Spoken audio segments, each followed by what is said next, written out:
I would love to introduce you to Colin McCauley, who's going to give you a workshop on creating a pitch deck that's going to be helpful for this Proteus competition. I'm not going to give you Colin's full bio. He's got a lot of experience in biotechnology, and giving pitches and going to conferences and talking about technology. So with that, I'm going to introduce you to Colin, and hopefully you'll find some value in what he's going to present, what we're looking for in the final pitch presentation on the 25th. And again, you've been assigned mentors, so I encourage you to reach out to them and ask questions and refine what you're doing and presenting going forward. So with that being said, I'll hand it over to Colin. Thanks, Colin. You're welcome, Justin.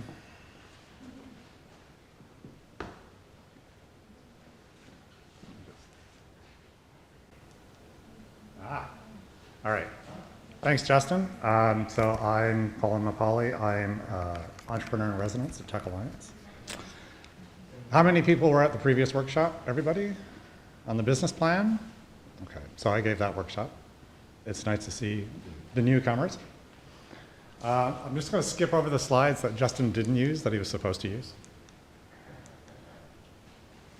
You've done 2 of the 3 tasks. You're on to the 3rd task, which is the workshop. February 25th, we'll have another slide at the end talking a little bit about the requirements for the workshop. Right.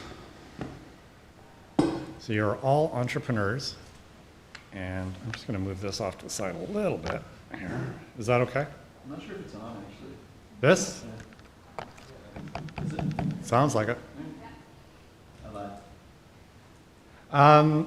You're all entrepreneurs. You all have a technology you're commercializing, right? You've figured out how this fits into the marketplace, the problem you're solving, the competitive advantage that your technology has to everything else in the marketplace, how you actually get it to the marketplace, the commercialization process, how you develop it and get it there.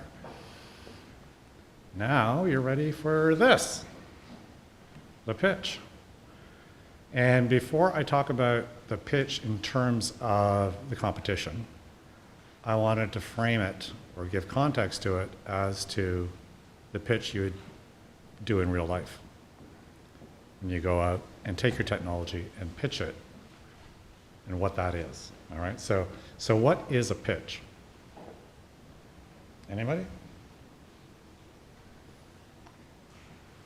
It's not this, okay?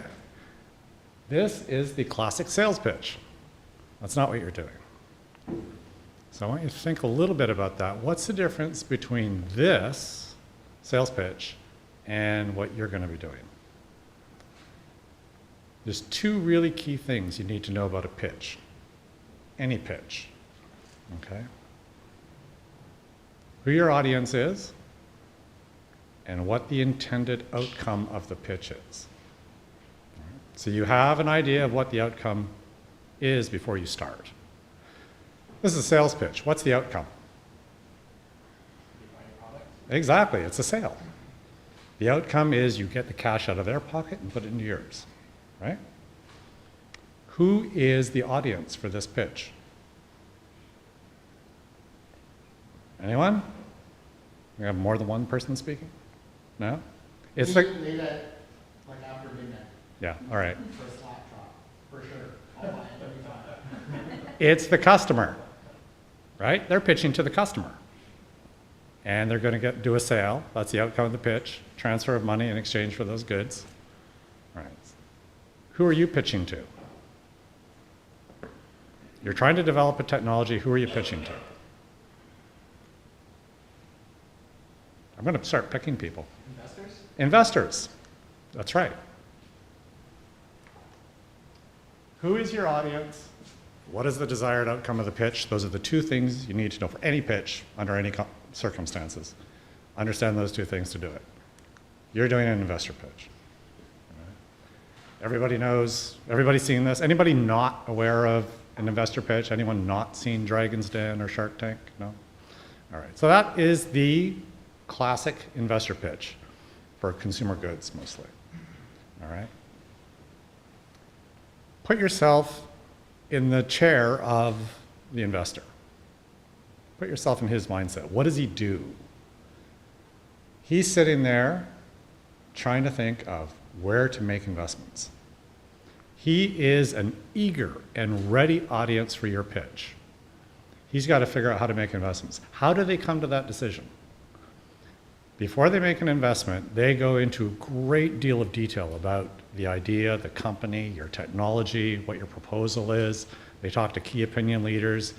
You've written a 100-page business plan. They go through it with a fine-tooth comb. That's the amount of work they do. They cannot possibly do all that work on every technology they see, right? So they need a way to screen technology. Your investor pitch is a screening tool. What is the outcome? So you know your audience, it's the investor. They're using it as a screening tool. They got to figure out, are they interested or not? Are you in or out? If you're in, you get going through the due diligence process. So the outcome, your desired outcome in an investor pitch is to get to the next step. It's for the investor to say, wow, that's really cool. I love this idea. I want to learn more. Chris Westfall's book, The New Elevator Pitch, he calls this the tell me more response. Right? That's the response you want. Tell me more. If you get that response, you're successful. Not all of them are going to turn into investment, but at least you've got to the next step.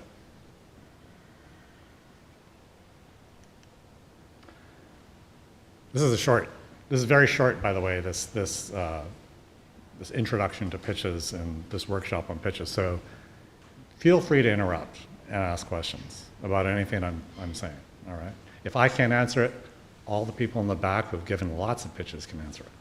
Okay. I wanted to give you one example of where you do a pitch, and a real world example of a pitch, okay? My background's in biotechnology, drug development. I've gone to the J.P.Morgan healthcare conference to pitch technology to pharmaceutical companies, or investors, or key opinion leaders, or all sorts of people like that. It is the biggest pitch conference in the world for that type of technology. I think it's the biggest. It's actually a whole bunch of conferences. There's 4 conferences going on all at the same time. You can't actually go to the J.P.Morgan healthcare conference. That's actually invitation only, and I've never been invited. Maybe 5,000 to 7,000 people are going to a conference. There's 15,000 people going to this downtown San Francisco. What are they all doing? They're all either there to hear pitches or to make pitches. So the reality is you have your technology, you developed it, you want to raise money, you're going to go to a meeting like this, you're going to set up back-to-back meetings every day for 3 days, you're going to be giving your pitch. Maybe once an hour, on the hour, maybe. So you're going to get a lot of practice. What are the constraints of your pitch? You're talking to investors, right? What does that mean? Could be partners, could be pharmaceutical partners. It could be venture capitalists. It could be key opinion leaders. It could be strategic partners, people working in the same field who want to help you along and have some kind of commercial relationship with you.